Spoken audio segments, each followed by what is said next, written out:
Welcome to VCN channel.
Venkatagiri నియోజకవర్గంలో state executive కౌన్సిల్లో మన నాయకులకి ముగ్గురికి స్థానం కల్పించారు జగన్మోహన్ రెడ్డి గారు. నియోజకవర్గం తరఫున ఇక్కడ ప్రజలందరి తరఫున ఆయనకి ధన్యవాదాలు తెలుపుకుంటున్నా. బలంగా ఉంది. ఆంధ్ర రాష్ట్రంలోనే 40% ఓట్లు పడినాయి. సీట్లు తగ్గినాయి. ఎందుకంటే కూటమి ప్రభుత్వం అబద్ధాలు చెప్పి తన సహజ ధోరణిలో చంద్రబాబు నాయుడు గారు ప్రజల్ని మరొకసారి మోసం చేశారు.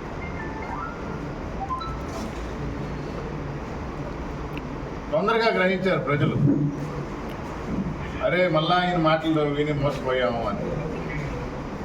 నిస్సిగ్గుగా చెప్తాడు. 18 సంవత్సరాలు రాగానే అమ్మాయికి నెలకి 1500 అన్నది శ్రీనిధి కింద ఇచ్చాను, మళ్ళా మాట్లాడితే ఒప్పుకునేది లేదు అంటాడు. ఎక్కడిచ్చారు, ఎవరికి ఇచ్చారు, ఎలా ఇచ్చారు, ఎవరికి అర్థం కాదు. నిరుద్యోగ భృతి 14-19లో అప్పుడు ఎలక్షన్ ముందర 2000 అన్నాడు. దాన్ని పెంచి మేనిఫెస్టోలో కూడా పెట్టడం జరిగింది. నిరుద్యోగ భృతి 3000 అన్నారు. స్కిల్ డెవలప్మెంట్ కింద నైపుణ్యాభివృద్ధిని పెంచుతున్నాను, అందుకని ఇది అడగడానికి లేదు అంటాడు.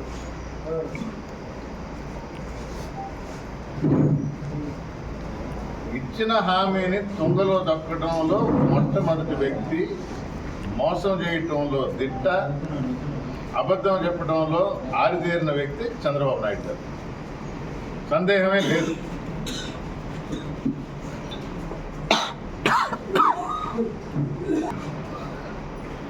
తనయుడు లోకేష్ గారు విద్యాశాఖ మంత్రులు. ఆంధ్ర రాష్ట్రంలో విద్యాశాఖ అధ్వానం అయిపోయింది. ఏ ఒక్క కౌన్సిలింగ్ సరిగా జరగటం వల్ల, ఏ ఒక్క కౌన్సిలింగ్ టైం జరగటం వల్ల, ఎవరు ఏం చేస్తున్నారో ఎవరికి అర్థం కావటం వల్ల. సంక్షేమ పథకాల అవసరం, కానీ విద్యారంగంలో జగన్మోహన్ రెడ్డి గారు కొత్తగా గత ప్రభుత్వం ఆయన ముఖ్యమంత్రిగా ఉన్నప్పుడు పిల్లలు కూడా స్కూల్కి పోవాలా అని చెప్పి ప్రతి తల్లికి సంవత్సరానికి 15,000 ఇచ్చి మీరు ఏ స్కూల్ అయినా పెట్టండి, స్కూల్ బాగోగు కోసం ఒక 1000 రూపాయలు పక్కన పెట్టి తల్లి అకౌంట్లో వేయటం జరిగింది. కాలేజీలో చదువు చెప్తాము, రీఎంబర్స్మెంట్ మీకు ఇస్తాము అని గవర్నమెంట్ హామీ రాజశేఖర రెడ్డి గారు పెట్టిన పథకం అది రీఎంబర్స్మెంట్ పథకం.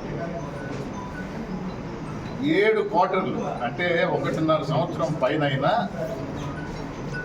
లోకేష్ గారు దాన్ని ఊసే ఎత్తడం లేదు. పిల్లల భవిష్యత్తుని దృష్టిలో ఉంచుకొని కాలేజీ కష్టమైనా జీతాలు కూడా ఇవ్వకుండా ఉన్న పరిస్థితి సాగదీస్తుంటారు. సో ప్రజలకి, ఆంధ్ర రాష్ట్ర ప్రజలకి అర్థమైంది ఇది మోసాల ప్రభుత్వం. ఎప్పుడెప్పుడు ఎలక్షన్స్ వస్తాయా? ఎందుకంటే ప్రజల చేతిలో ఉన్న ఆయుధం ఓటు హక్కు, ఓటు.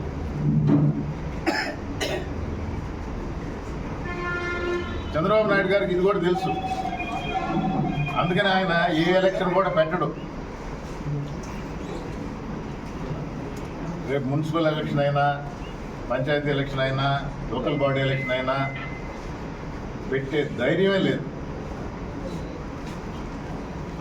మొన్న చూశారు కదా, ఒట్టిమిట్ట 300 జడ్పీటీసీ. మన రూరల్ జడ్పీటీసీ ఖాళీగా ఉంది 3 సంవత్సరాలుగా, 3.5 సంవత్సరం. పెట్టే ధైర్యం ఉండిందా? కోఆపరేటివ్ నామినేట్ చేశారు, నీటి సంఘాలు కూడా నామినేట్ చేశారు. మనందరికీ తెలిసిందే వెంకటగిరిలో ఏ విధంగా నామినేట్ చేశారు. రేటు పెట్టి మరీ నామినేట్ చేశారు.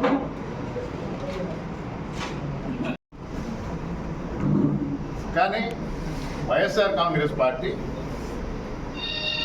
ఒక నిర్దిష్టమైన ప్రణాళికతో జగన్ 2.0 ఈసారి నేను కార్యకర్తలకి అండగా ఉంటాను, నా నాయకులను చూసుకుంటాను,